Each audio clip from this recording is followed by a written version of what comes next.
Hi, everyone. Jeff Lee here, Program Director of TMASF Connects. I'll once again be joined by Jen Pollard, our Chief Operating Officer, and Shirley Lin, our Marketing Associate. Today, we are continuing our series of informational interviews with Dale Roberts, founder of Centarus.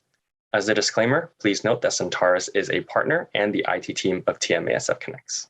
We are continuing our series on cybersecurity, and today's topic will be on data breaches. We do have a fact sheet available online, and notes for some of the terms used today will be available at the end of the video as well. Jumping right in, Dale, how does a data breach start, and what happens during a data breach? Hey, Jeff. So a data breach usually starts with a hack. So this can be a phishing email, a bogus URL or website somebody clicks on.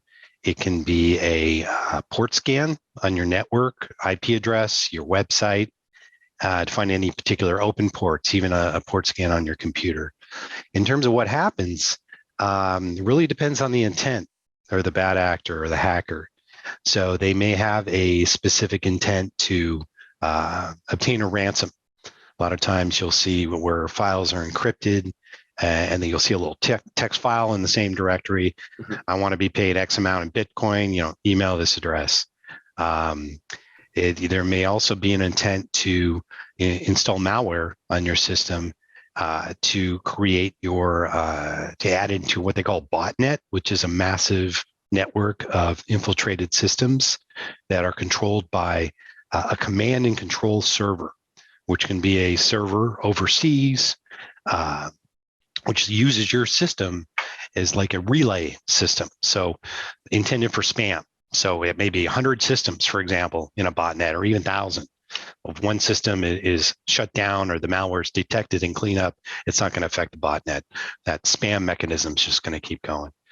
And then lastly, another tactic may be to install malware and just to install a keylogger for tracking your keystrokes, and that's how a lot of passwords are obtained, for maybe trying to access your Dropbox account or your LinkedIn or your email, for that matter. Okay, a lot of big ideas there. Thank you, Dale. Sure. So Dale, what information do infiltrators need to begin a data breach?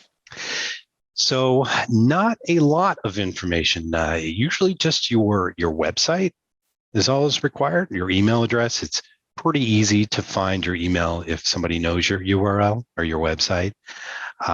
It's with that, they can then start a phishing campaign, almost like a drip campaign, what they call in sales. So they'll have an email go out the first week, 2 weeks later, another email, maybe 3 weeks later, another email. So they're constantly going to keep phishing that. As long as they know it's a legitimate email, there'll be a common tactic or pattern to try and have anybody click on that phishing link. All it takes is one. So, but a lot of times bad actors will do a lot of research just on your website. As I mentioned, social media, LinkedIn, Facebook, any type of public databases that has company information or personal information. Zoom Info is a popular one a lot of people use as well.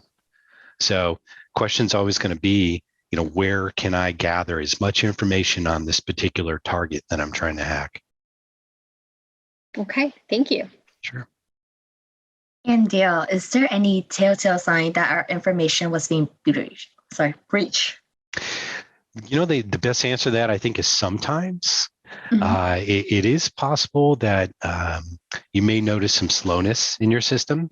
For example, the botnet example I gave earlier, if all of a sudden your system is compromised and your system is reliant on sending this information to be part of this botnet, it's going to be infected. So you're going to notice slowness. Your CPU speed may slow down a little bit. Your RAM use may be higher. Some other signs may be slower internet for that same reason, or no access to the internet altogether. You may have odd pop-up windows sometimes, or browser redirects. You go to a particular website and it redirects to another site entirely. Another sign may be you can't update your system for critical updates, security updates. You just keep receiving an error for some reason. A couple other things that come to mind. You may notice all of a sudden your files are encrypted with an odd name or a strange extension. And lastly, of course, if you run a scan maybe pretty evident that malware was found using some free malware detection programs even. Wow. Thank you, Dale. Sure, you bet. Okay. Well, we will continue on the topic of data breaches next time. Thank you for your time today, Dale. We hope everyone finds these videos helpful. For more information, please visit our website and see our fact sheets at tmasfconnects.org. If you want more information on IT solutions, please reach out to Centarus at centarus.co. Thanks, everyone. Take care.